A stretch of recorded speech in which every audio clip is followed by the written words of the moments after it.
Okay, here with Mel Berry, chair of TIA. Hey, how you doing, Gary? I'm good, yourself? We're going to go for a quick swim, aren't we? No, I don't think we're dressed for it. You got the haircut for it. Yeah, do you like my You're saying I'm wearing a swim cap? Yeah. Is that what you're saying? Looking good. So how have you found the show? It's good. I mean, it's great that there is a show that still remains, and it's good to see that it's had quite a good footfall. I've spoken to Yeah, it does seem that way. Have said really positive things about Obviously, it. we're now at the end of the day, Yes. just to explain, so things are a little bit quieter. But we have a Triathlon Industry Association drinks shortly.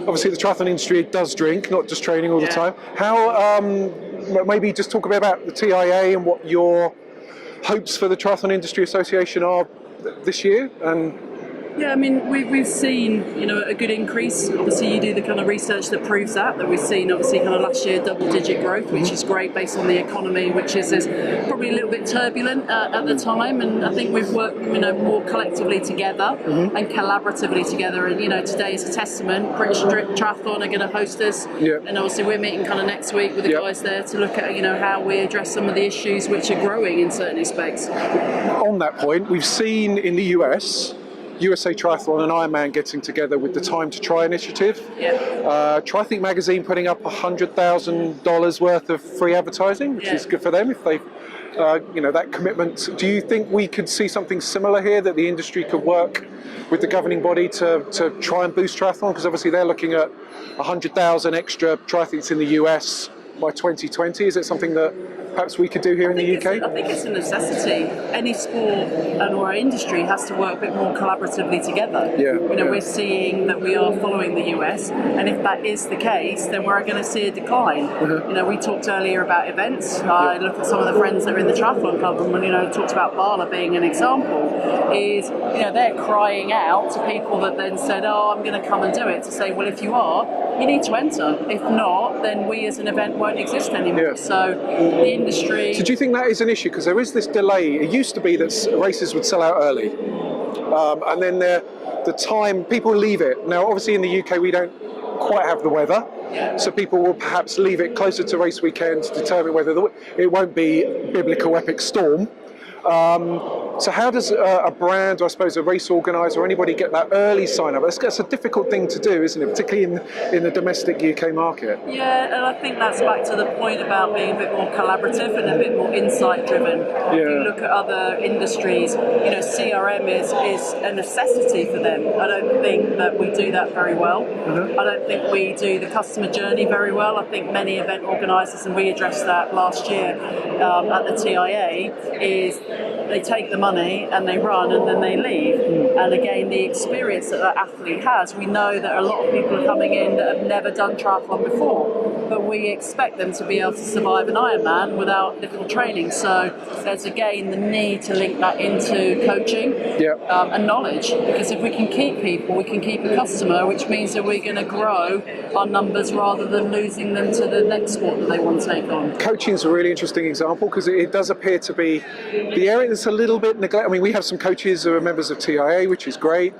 Generally, the larger coaching organisations, you obviously may have a one-man band type setup. How do you think the coaching operators can be encouraged to work more with the industry and build that piece? Because, as you say, not everyone can afford a coach. But at the same time, it will give those benefits, and the experience will be better, and they won't be literally dropped in the deep end when come race day, particularly if they're going long. Is there any way that you can see that we can, learn from elsewhere in terms of other sports, or do something more with coaches, or recruitment of coaches, where maybe affordability is the issue? I mean, I'm a coach, a level 2 coach, and I coach in Nottingham at TFN. And do we work with the national governing body? Not really. We in the past before have been given, some money to put someone on a course if we then go and deliver an event experience for new participants, but that isn't done enough, and it isn't done very well. I think there's the need, so picking up on your point about kind of event organisers, and they're sitting on their hands and kind of worrying whether or not their event's going to go on.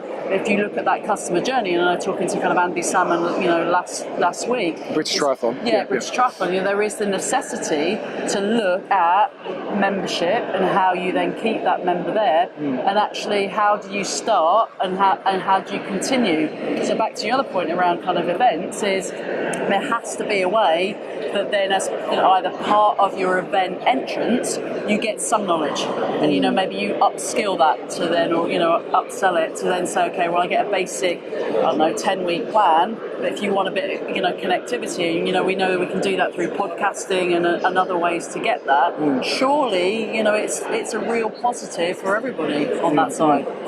No, absolutely. I mean, any other things that you would expect to see, any things that you're particularly excited about this year, obviously your own races, or anything going on in the market that you think, oh yeah, I can see that's going to be driving things, or is it just really we all need to be at the grindstone slogging away with the basics? We've talked about it repeatedly about innovation within our sport. We're seeing it at mixed team relays. As somebody that champions that from as being the chair of Active Knots and the delivery agent of Sport England in that part of the world.